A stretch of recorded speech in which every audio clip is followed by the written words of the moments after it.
Olá, irmãos, a paz do Senhor Jesus. Vamos começar uma nova série hoje. Eu fui inspirada pela pastora Lindalva a estudar o Evangelho segundo Lucas. E nós estamos como igreja estudando esse Evangelho, esse período lindo que antecede o Natal. E nós vamos trabalhar então o Evangelho segundo Lucas. A gente na igreja já está hoje no capítulo 7. Mas nós vamos começar aqui para fim dos nossos estudos a ver o capítulo 1. Tá? Do Evangelho segundo Lucas. Vamos orar? Senhor, por favor, eu te peço, em nome de Jesus Cristo, que o Senhor nos guie nesse tempo de estudo e que o Senhor nos oriente e possamos servir o Senhor através da Tua palavra, Teu nome seja glorificado, as pessoas que estão escutando sejam abençoadas e que o Teu reino venha e a Sua vontade seja feita nas nossas vidas, porque esse é o desejo do nosso coração. Fazer o seu coração feliz enquanto estamos aqui na terra. Muito obrigada por isso, Senhor Jesus, por nos dar esse privilégio de estarmos vivos, servindo ao Senhor e estudando a sua palavra juntos nesse momento. Muito obrigada. Guia-nos pelo teu bom Espírito. Em teu nome eu te peço. Amém. Irmãos, o Evangelho segundo Lucas é o meu favorito dos evangelhos. Eu amo estudar Mateus, amo estudar Marcos, acho João incrível, mas sinceramente, como mulher, eu tenho uma preferência por evangelista Lucas. Ele vai nos mostrar o olhar de Jesus muito voltado para as mulheres. Então, eu fico, aí eu sou um pouco tendenciosa. Eu realmente gosto muito do evangelista Lucas, a forma como ele apresenta a vida e a obra de Jesus. A sua, digamos assim, a sua assinatura pessoal, mostrando os detalhes sobre os contatos, os momentos de contato especial de Jesus com mulheres. Ele também vai nos mostrar o amor, o zelo, o cuidado, a atenção de Jesus com os pobres, com aqueles menos favorecidos da sociedade, com aqueles que sofrem, com os doentes, com os que são perseguidos. E ele nos mostra isso com uma riqueza de detalhes que é própria do mundo helênico, que é própria desse universo grego no qual o evangelista está inserido. Nós podemos perceber que ele tem uma forte influência grega. O material que ele nos brinda, que ele nos doa, que é o Evangelho segundo Lucas e o livro de Atos, é um material onde o grego, a linguagem grega, nos é apresentada com uma beleza e uma característica de alguém que realmente conhecia o idioma. Irmãos, vamos começar lendo juntos o primeiro capítulo de Lucas. Muitos já se dedicaram a elaborar um relato dos fatos que se cumpriram entre nós, conforme nos foram transmitidos por aqueles que desde o início foram testemunhas oculares e servos da palavra. Eu mesmo investiguei tudo cuidadosamente, desde o começo, e decidi escrever-te um relato ordenado, ó excelentíssimo Teófilo, para que tenhas as certezas das coisas que te foram ensinadas. Então aqui nós lemos o versículo, a introdução do Evangelho segundo Lucas, nós lemos do versículo 1 até o versículo 4. E só aqui, irmãos, nós temos uma riqueza tão grande que poderíamos ficar meses e, por que não dizer, anos estudando sobre a vida e obra de Jesus e a influência e o trabalho literário, enfim, tem muita coisa aqui. Mas vamos reduzir a uma pequena e breve introdução. Nós podemos perceber que o evangelista diz que muitas pessoas já fizeram um trabalho elaborado, cuidadoso, dizendo que muitos já se dedicaram, trabalho de dedicação, a elaborar um relato dos fatos que se cumpriram entre nós. Então ele se coloca como cristão, como participante dessa história, como alguém que vivenciou essa história, de forma direta ou indireta. Vamos ver como que ele vai continuar nos explicando. Nos foram transmitidos esses relatos nos foram transmitidos por aqueles que desde o início foram testemunhas oculares e servos da palavra. Então ele está nos dizendo que há pessoas que viram, testemunhas oculares, viram, vem do ocular, né? Aqueles que viram o que aconteceu. Então, peraí, Lucas já deixa uma pista para nós, ele não estava lá. Ele está fazendo uma pesquisa com aqueles que foram testemunhas oculares, as pessoas que estavam lá e viram os fatos. E os servos da palavra, ou seja, Lucas tem contato com aqueles que estão servindo a igreja com o ensino da palavra, com o ensino daquilo que o Senhor Jesus deixou como um registro, a sua vida e obra, e que outros já haviam escrito, porque ele já diz aqui, outros já haviam escrito, tá bom? Então, nós podemos inferir que Lucas faz parte de um segundo momento da história da igreja. Talvez ele faça parte da segunda ou da terceira geração. Nós, da linha mais conservadora que somos, nós acreditamos que Lucas, o evangelista, é aquele moço que é médico e que faz parte das viagens de Paulo. Ele está com Paulo em suas viagens e é por isso que ele vai usar o termo nós no livro chamado Atos, quando ele escreve esse material e conta das histórias de Paulo, conta das viagens, conta da história da igreja, material riquíssimo que todos nós cristãos devemos ler com bastante atenção, né? Então, nós conservadores acreditamos que Lucas é esse moço, que é o mesmo moço. O moço que viajou com Paulo, que era um médico, que foi testemunha de muitos milagres, porque muita coisa aconteceu nas viagens paulinas, não é verdade? Mas que, de fato, como Paulo, não andou com Jesus pelas ruas empoeiradas da Galileia, servindo ali, evangelizando, tá bom? Então há um grupo conservador que acredita que o evangelista Lucas é essa pessoa. Eu preciso dizer para vocês também que existe dentro do meio conservador cristão um grupo que acredita que Lucas fez parte daqueles 70 que foram enviados. Lembra quando Jesus impôs a mão e enviou 70 para evangelizar? Alguns acreditam que Lucas estava lá. Então que Lucas, de certa forma, foi uma testemunha ocular de tudo o que aconteceu e que participou diretamente, tá bom? Então existem duas linhas dentro do meio conservador, podem existir mais, mas que eu conheço de abordagem sobre o material de Lucas. Alguns então vão dizer que Lucas participou diretamente da vida de Jesus. Outros vão dizer não, ele não estava lá em um primeiro momento, ele se converteu posteriormente e ele andou com Paulo, isso nós podemos garantir, de acordo com o livro chamado Atos, mas ele fez apenas uma pesquisa para perceber como foi que tudo se desenrolou na vida e obra de Jesus e ele narrou isso para esse moço chamado Teófilo, tá bom? Então vamos continuar. Então ele está dizendo, muitos já se dedicaram a elaborar um relato dos fatos que se cumpriram entre nós, conforme nos foram transmitidos por aqueles que desde o início foram testemunhos oculares e servos da palavra.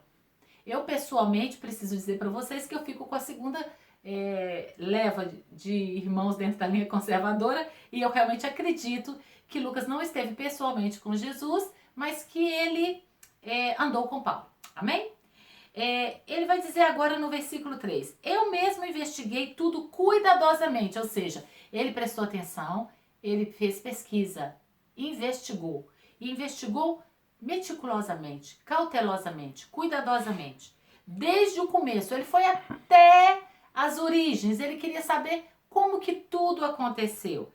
E aí ele tomou uma decisão, ele fala, decidi escrever-te. Eu decidi escrever esse material. É interessante, né? Eu tenho um pastor muito querido no Brasil que diz que tudo na vida é uma questão de escolha, né? Pastor Márcio Valadão. E a quem eu admiro e respeito muito. E aqui eu vejo digamos assim, qual palavra usar aqui agora? Uma prova de que a gente tem que decidir mesmo, né? Olha que interessante. Eu decidi escrever-te.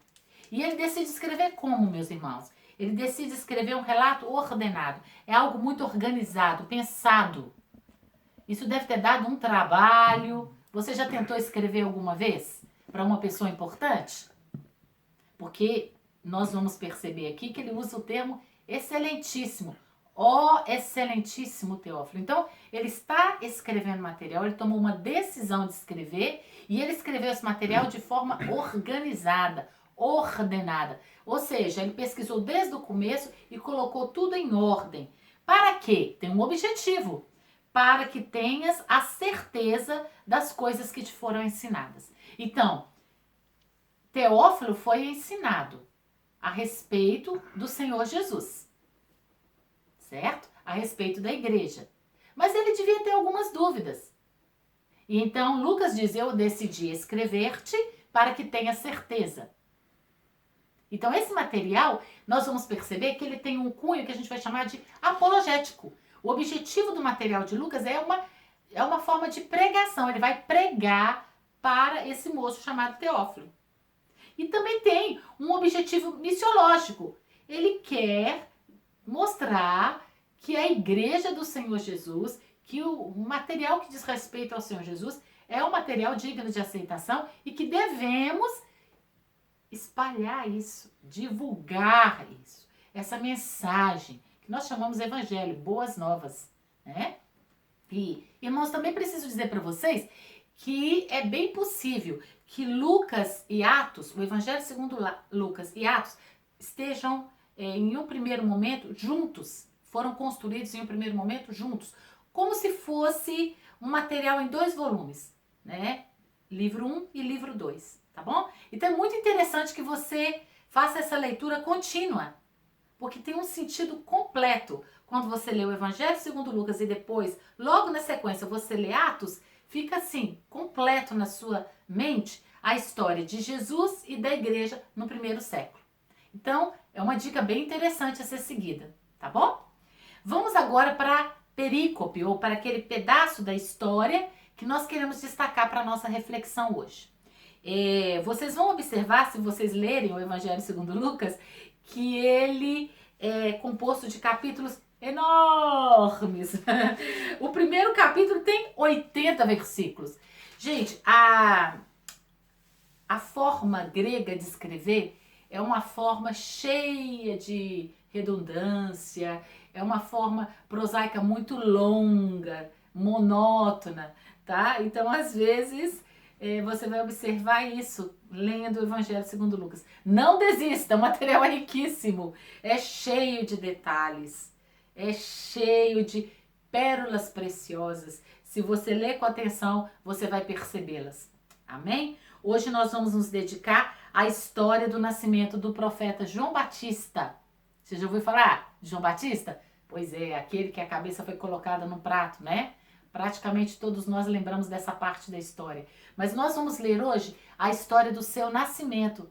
Olha que riqueza, Lucas prestou tanta atenção nos detalhes, ele achou interessante contar pra gente o que antecede a vinda de Jesus, né? Nós estamos no mês do Natal e é tão bom pensar no nascimento de Jesus, porque afinal de contas isso que é o Natal, Jesus nascendo para nos salvar, não é verdade? As boas novas da vinda do Deus em forma humana, Deus em forma humana para salvar a todos os pecadores da terra. Então, aqueles todos quanto receberem ou receberam e o receberem, vão ser dado a eles o poder, a dignidade, o direito de serem feitos filhos de Deus, não é verdade? Então vamos ler lá os versículos 5 até 23. Ai, é muito, né? Vambora, vamos lá, você se anima? Vamos juntos? No tempo de Herodes, rei da Judéia, havia um sacerdote chamado Zacarias, que pertencia ao grupo sacerdotal de Abias. Isabel, sua mulher, também era descendente de Arão. Ambos eram justos aos olhos de Deus, obedecendo de modo irrepreensível a todos os mandamentos e preceitos do Senhor. Mas eles não tinham filhos, porque Isabel era estéril e ambos eram de idade avançada. Uau! Quanta informação, não é verdade? Olha só, ele está contando pra gente o tempo histórico, ele está dizendo que Herodes era rei da Judéia, Ele está dizendo que tinha um sacerdote que ocupava o lugar principal, que era Zacarias, o nome dele, e ele pertencia a um outro grupo sacerdotal, que era o grupo de Abias, e ele tinha uma mulher, o nome dela era Isabel, e também vai contar pra gente que a mulher dele era descendente de Arão, que ambos eram justos aos olhos de Deus. Então, ele está falando para nós o seguinte, tem um casal, vou contar sobre esse casal. Esse casal não é qualquer pessoa, não. Eles são pessoas dentro do ambiente judaico muito importantes. Os dois pertencem a um grupo sacerdotal. E isso, gente, no ambiente judaico do primeiro século significava muito. Mas muito mesmo, é uma patente elevada, tá bom? Então, os dois pertenciam a um grupo sacerdotal. E ela era da linha direta de Arão. Você se lembra quem era Arão? Pois é, isso mesmo. Da linha direta mosaica. Puxa, que gente importante. Gente de uma linhagem importante, de uma ascendência importante. E eles, olha só, eles não eram só de uma ascendência importante, eles eram de uma conduta reta, de uma conduta exemplar. Olha o que ele vai dizer pra gente. Ambos eram justos aos olhos de Deus. Então Deus olha para eles e encontra neles o quê? Irrepreensibilidade. Eles eram corretos, eles viviam de forma digna. Isso significa que eles cumpriam todos os preceitos da lei. Para o judeu do primeiro século, ser justo diante de Deus significava cumprir a lei. Então eles estavam andando direitinho lá. E aí ele ainda explica, porque ele está escrevendo para o mundo gentílico, então ele explica o que significa ser justo. Obedecendo de modo irrepreensível a todos os mandamentos e preceitos do Senhor. Tá vendo? Porque ele não está escrevendo para judeu, ele está escrevendo para gentios. E aí, nós que vamos vir do mundo gentio, para nós também faz sentido, quando ele explica o que ele quer dizer, né? Ele diz e explica. Daí a gente chama o Lucas de teólogo, né? Porque ele diz e explica depois. Olha lá que legal. E aí ele vai dizer que, no versículo 7, eles não tinham filhos, porque Isabel era estéril e ambos eram de idade avançada. Isabel não podia dar filhos para Zacarias. Isso no ambiente judaico do primeiro século era considerado uma maldição. Pensa numa situação humilhante diante da sociedade. Era assim que esse casal se encontrava. Não ter filhos nessa época, meus irmãos, não era assim. Eu fiz a opção de não ter filhos, ok? Não, não é isso. Era uma situação de miserabilidade diante da sociedade. Todos olhavam para eles com aquele olhar, puxa, que tristeza. Eles não vão deixar descendentes. Vai terminar aqui. Eles não vão perpetuar o legado deles. Isso era uma situação muito, muito constrangedora. Mas constrangedora mesmo. Tá bom? Agora vamos ver o que acontece com esse casal. Eles já estão velhos, mas eles continuam firmes, obedecendo os preceitos do Senhor. Certa vez, versículo 8, certa vez, estando de serviço a seu grupo, Zacarias estava servindo como sacerdote diante de Deus. Ele foi escolhido por sorteio, de acordo com o costume do sacerdócio, para entrar no santuário do Senhor e oferecer incenso. Chegando a hora de oferecer incenso, o povo todo estava orando do lado de fora. O povo de Israel estava na expectativa da vinda do Messias, do mestre da justiça, que fosse redimi-los daquela situação constrangedora na qual se encontravam, debaixo do domínio do Império Romano, sem a liberdade de exercer a sua cidadania de forma plena. Eles eram dominados. Eles não tinham toda a liberdade, eles não tinham posse da terra. Eles podiam exercer algumas das suas atividades religiosas, mas tudo era vigiado. Tudo era vigiado. E eles queriam a terra, porque a terra para eles, ter a posse da terra, era símbolo da bênção de Deus. Era símbolo de dignidade. Era símbolo do reino de Deus sendo estabelecido no meio deles. E agora eles não tinham a posse da terra. Eles estão esperando a vinda do Messias, que, de acordo com a visão deles, daria para eles o domínio da terra. Daria para eles a liberdade social e política que eles tanto almejavam. Então eles estão orando por isso. Eles estão ansiosos por essa manifestação divina. Eles estão na expectativa. E tinha tanta gente que queria ter o privilégio de entrar ali no santuário e oferecer incenso, que eles tinham que sortear. né? Alguns historiadores do primeiro e segundo século dizem que, como José, por exemplo, e outros que você pode pesquisar, dizem que havia aproximadamente 6.000 sacerdotes prontos, separados, santificados, limpos, com a roupa preparada. Eles estão esperando o privilégio do sorteio. E nesse dia, quem foi sorteado? Zacarias. E aí o nosso querido Zacarias, que vai ser o papai, né, do João Batista, ele entra ali para oferecer incenso ao Senhor. Vamos ver o que acontece com Zacarias? Versículo 9. Ele foi escolhido por sorteio, de acordo com o costume do sacerdócio, para entrar no santuário do Senhor e oferecer incenso. Chegando a hora de oferecer incenso, o povo todo estava lá do lado de fora orando. Já ali voltei a repetir.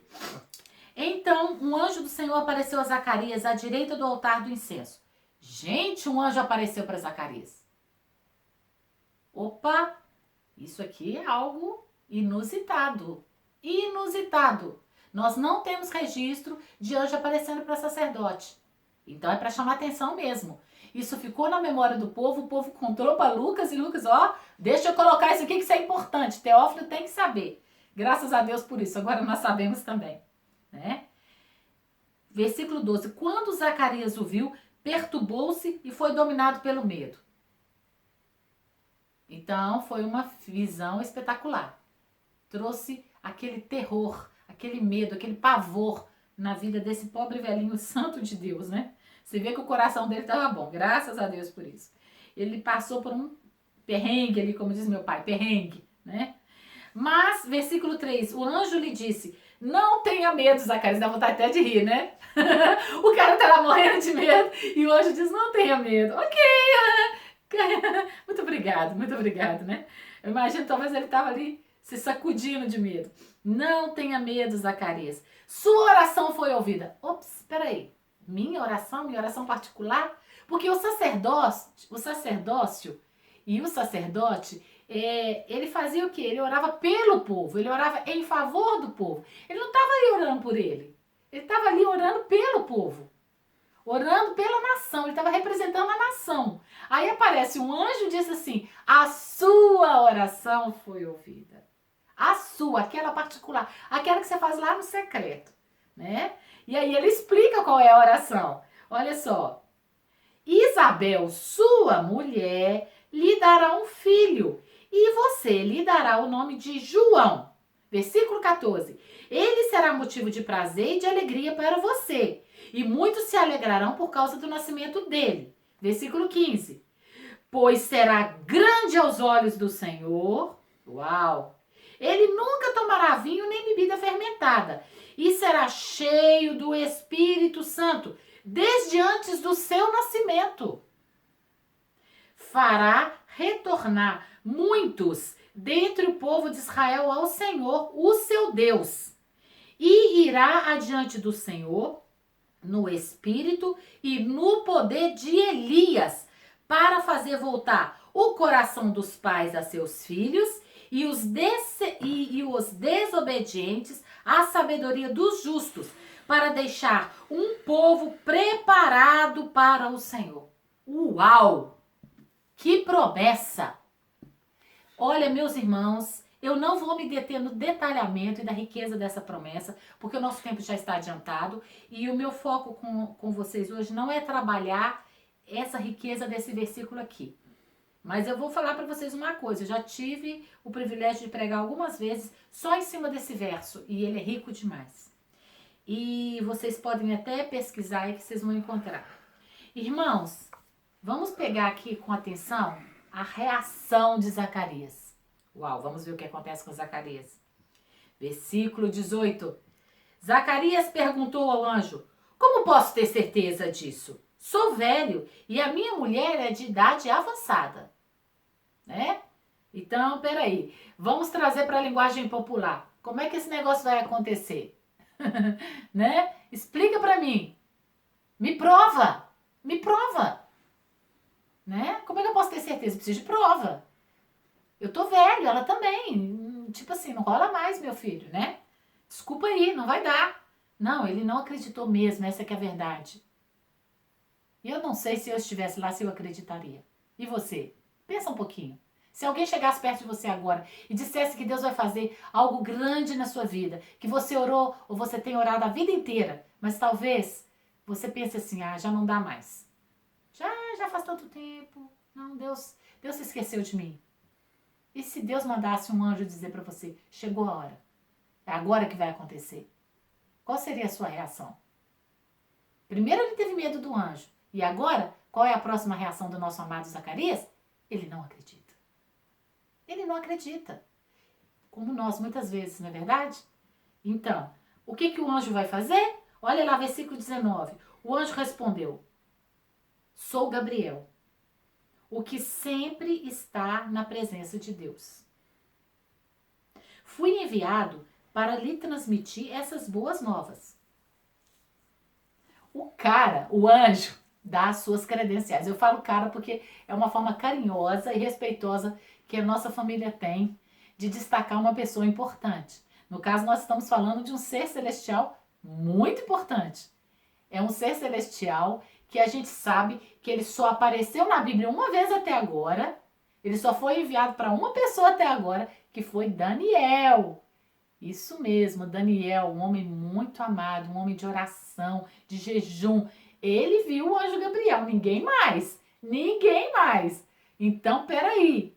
O anjo aparece para Zacarias e fala assim, você é conhecedor do Antigo Testamento, você é conhecedor das Escrituras. Então, você sabe que eu apareci para Daniel. Então, deixa eu dizer uma coisa para você. Eu sou Gabriel. É assim que ele se apresenta. Eu sou Gabriel. Eu imagino a cara de Zacarias. Eu sou Gabriel, que está sempre na presença de Deus. E eu fui te enviado para falar essas boas novas. Pronto. Ele deu a credencial, né? Você quer uma prova? Então, estou te dizendo. Né? Fui enviado para te enviar as boas novas. Agora, o que o anjo fala para ele? Versículo 20. Tá, tá, tá, tá. Agora você ficará mudo. Ops. Agora você ficará mudo. Não poderá falar até o dia em que isso acontecer, porque não acreditou em minhas palavras. Continua o versículo. Olha como é forte e poderoso isso aqui. Porque não acreditou nas minhas palavras, que se cumprirão no tempo oportuno. Agora sim, você vai ficar em crise como eu também fiquei. Peraí. Zacarias não acreditou e vai acontecer? Zacarias não acreditou e o anjo disse que vai acontecer? Olha, eu quero deixar para você refletir. Existem coisas que dependem de nós, mas existem coisas que não. E elas vão acontecer sim ou sim. Porque se Deus disse que vai acontecer, vai acontecer. Sabe por quê? Porque não há impossível para o nosso Deus. Sabe por que mais? Porque Deus não mente. Sabe por que mais? Porque Deus sabe o que faz. E sabe por que mais? Porque Ele tem todo o poder no céu, na terra e debaixo da terra. E o poder dele não depende de nós. Não depende se a gente crê. Não depende se a gente faz alguma coisa. Ele é o Deus Todo-Poderoso. Agindo Ele, quem impedirá? Nada é impossível para Deus. E se Deus disse que vai fazer alguma coisa, Ele vai fazer. Meu irmão, minha irmã, você pode confiar. Você pode descansar. Se o Senhor te prometeu, Ele vai cumprir. Ele é fiel. Não depende de mim, não depende de você. Depende de quem Ele é. O nosso lugar, o nosso papel é confiar e obedecer. E confiar e obedecer. E continuar confiando e obedecendo. Porque Ele sabe o que faz. Ele não perdeu o controle da história. Ele está no domínio de todas as esferas da realidade. Ele sabe de tudo. Sabe também até onde a gente aguenta. Ele sabe muito bem aonde o nosso calo dói no pé. Onde o sapato aperta. Ele sabe. E agindo Deus, quem impedirá? Mais na frente, nós podemos continuar na próxima semana e nós vamos ver que o anjo vai dizer. Esse anjo vai continuar trabalhando. Ele vai encontrar com Maria. Não é verdade? Ah, você já sabia. Mas vale a pena ver na semana que vem o que vai acontecer na sequência. Porque vamos estar estudando esse material e é um material riquíssimo. Nós vamos parar por aqui pensando na profundidade que é a presença e a revelação de Deus. Na beleza que é pertencer a um Deus de amor. Na tranquilidade que podemos ter ao saber que pertencemos a um Deus de amor, que controla tudo, que sabe até onde nós aguentamos. E Ele, quando Ele quer fazer, Ele faz. Agindo Deus, quem impedirá? Sabe, Deus disse através do anjo para o profeta, na verdade o sacerdote, você vai ficar mudo até isso acontecer. Você vai ficar mudo até isso acontecer. O nosso Deus tem todo o poder no céu, na terra e debaixo da terra. Eu costumo dizer, se a gente não tem algo bom para falar, é melhor realmente ficar com a boca fechada. Se for para falar palavras de incredulidade, é melhor não falar nada, né? Vamos guardar no nosso coração. Aliás, nós vamos aprender que essa é uma das grandes características de Maria, mãe de Jesus. Uma mulher maravilhosa que guardava tudo no coração. Nós vamos aprender lendo lá mais à frente. Vamos terminar hoje, então, esse nosso breve estudo, né? De certa forma, nós fizemos um mergulho no texto e vamos pensar com gratidão no nosso coração, no quanto Deus tem sido bom para cada um de nós. Cuidado de cada detalhe das nossas vidas. E eu gostaria de convidar agora a fazermos uma oração de gratidão ao Senhor, por todos aqueles que durante séculos se dedicaram de forma cuidadosa e meticulosa em preparar esse material lindo que nós temos nas mãos, que é a palavra de Deus. Vamos fazer uma oração de gratidão a Deus, por todos eles, os mestres da palavra, os estudiosos, os pesquisadores, aqueles que prepararam tudo isso para nós com tanto amor, com tanto afinco, com tanta dedicação, alguns deles com o custo da própria vida, por terem traduzido as Escrituras, por terem guardado as Escrituras para nós. Vamos agradecer a Deus por eles. Vamos agradecer a Deus pelo privilégio que nós temos, através das redes sociais, de estudar a palavra do Senhor, de aprender um pouco mais. Vamos ter um coração grato essa semana. Amém? Que todos nós possamos ter gratidão no coração. Pai, em nome de Jesus, nós te agradecemos por todos aqueles que de forma tão cuidadosa, meticulosa, assim como Lucas, estudaram, pesquisaram, escreveram, narraram a tua santa palavra para nós. Nós te agradecemos por todos aqueles que ao longo dos séculos e milênios guardaram essa palavra para que hoje nós a pudéssemos ter em nossas mãos. Nós te agradecemos pela liberdade que temos de estudar a tua palavra. Nós te agradecemos porque através das redes sociais nós podemos interagir uns com os outros e aprender um pouco mais de ti nesse dia. Nós te agradecemos pela tua palavra. Deus, eu oro para que nessa semana rica e poderosamente abençoados possamos estudar, crescer e aprender mais de ti. Possamos viver para a honra e glória do teu nome. Pai, em nome de Jesus, ajuda-nos a ter um coração que descansa na tua soberania, porque agindo o Senhor, quem impedirá? Ajuda-nos a ter um coração que descansa, porque o Senhor é um Deus que cumpre tudo aquilo que o Senhor disse que faria. Obrigada por isso. Leva-nos a esse lugar para estarmos em plena paz contigo e uns com os outros. Abençoa-nos nessa semana, assim te peço, ó Pai, pelos méritos no nosso amado Senhor e Salvador Jesus Cristo. Amém.